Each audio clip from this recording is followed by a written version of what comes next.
Hari ini kita sudah memastikan seluruh layanan keimigrasian dari perlintasan, kemudian visa online, izin tinggal, dan paspor sudah recover 100%. Jadi saya cerita kronologis supaya rekan-rekan media bisa tahu situasinya dari awal sampai recover. Pertama, total itu ada 431 layanan di seluruh Indonesia, dan di mana 151 itu ada di luar negeri. Ini layanan paspor. Makanya paspor itu yang paling terakhir recover, karena satu-satu itu harus dilakukan setting ulang.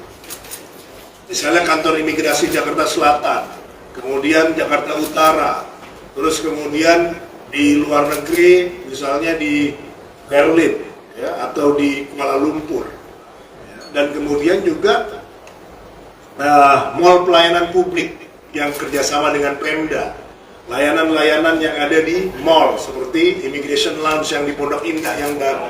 Ya, jadi secara total itu memang paling banyak itu paspor.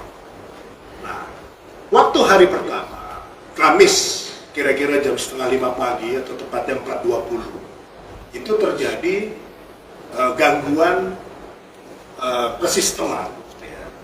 Yang pada awalnya itu kan tentunya dari pihak kita itu ngecek, apakah itu jaringannya, apakah itu memang ada interruption yang disebabkan oleh hal teknis. Itu dulu kan biasanya di lapangan, melaporkan ke direktorat IT kita, ya, ini ada kendala, ya, karena kita memang ada help desk yang 24 jam, ya, untuk mendukung kesisteman. Imigrasi adalah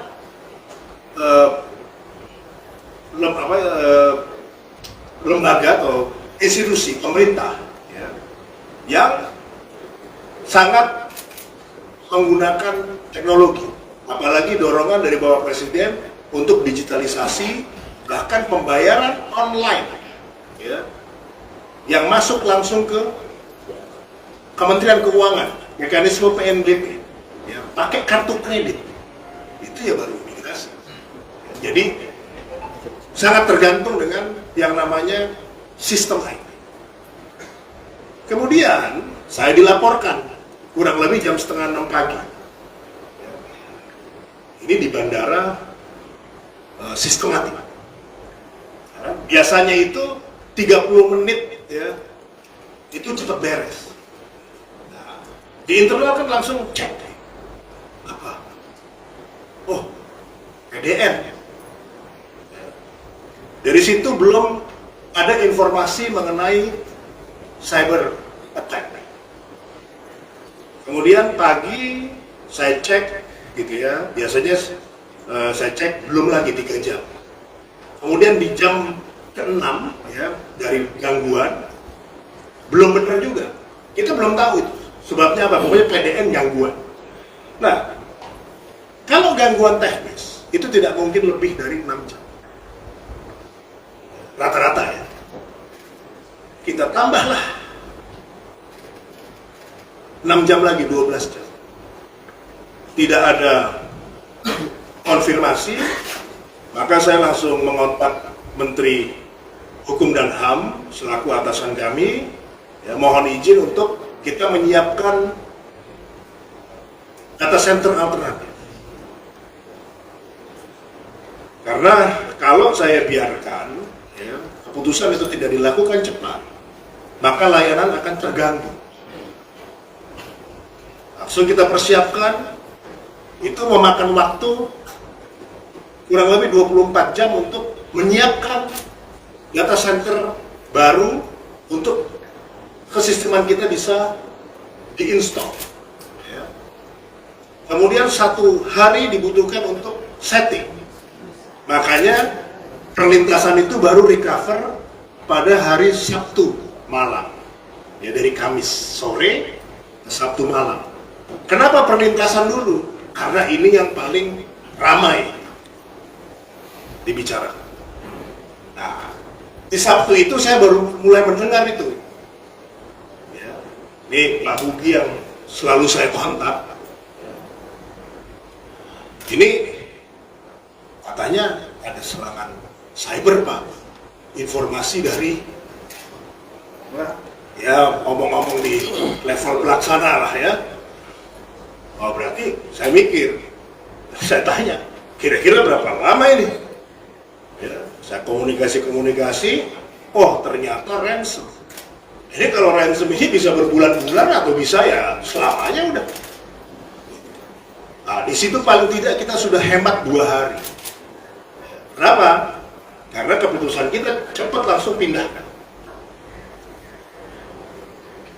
Di sisi lain, saya juga harus memastikan beserta jajaran layanan manual supaya bisa lebih lancar. Karena kalau tidak bisa antri itu 1-2 jam dan mungkin lebih saya yakin. Apalagi haji itu kembali pertama yang ONH plus itu hari Kamis, kemudian yang ONH biasa itu Minggu, Sabtu malam. Kloter pertama. Saya harus antisipasi itu, koordinasi dengan Angkasa Pura, ya, kemudian juga Polres Bandara. Kenapa? Karena kita menghindari ada hal-hal yang mungkin menjadi tidak baik karena banyaknya orang. Hari Jumat saya cek sudah mulai teratur walaupun manual. Saya lihat sendiri tuh di setiap counter. Lakukan juga yang namanya BKO. Karena kalau tidak BKO, tidak mungkin. Karena ada tambahan haji, kemudian perlu melakukan proses manual, tambah. Begitu juga di Ngurah Rai. Karena yang paling sibuk itu kan 2 ini. Sama Batam, Kuala Namu, nggak terlalu, Surabaya biasa aja, masih bisa lah di-handle dengan kesisteman tanpa harus bantuan AutoGate. Nah, Sabtu berlalu, AutoGate sudah mulai lancar, ya, tetapi traffic itu digunakan masih untuk ngeberesin data.